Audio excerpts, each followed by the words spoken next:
చనిపోయిన వాని గురించి ఏడవద్దు. ఎందుకు ఏడుస్తున్నారు?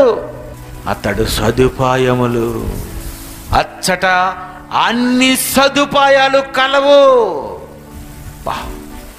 ఏం అదృష్టం అండి అతడికి, ఏం అదృష్టం.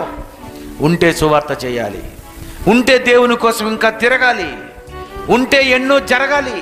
ఇక్కడ ఒకటే ప్రాబ్లం, తండ్రి దగ్గర కొడుకు లేడు, కొడుకు దూరం అయిపోయాడన్న ఒక చిన్నది ఉంది, చిన్న బాధ, చిన్న సబ్జెక్టు, చిన్న నిచ్చెన.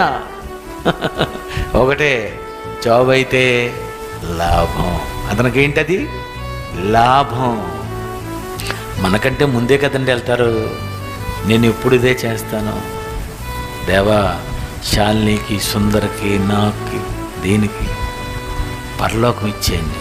మేము పరదేశకు వచ్చేస్తాం, మేము అక్కడికే వెళ్ళిపోతాం.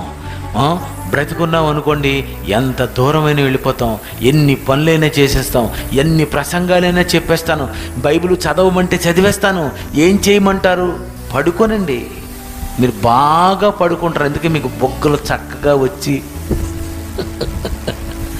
పడుకోండి. 24 గంటలు అదేనా? ఏమండి ఇలాంటి వాక్యాలు చదువుతుంటే ఎలా ఉంటుందండి?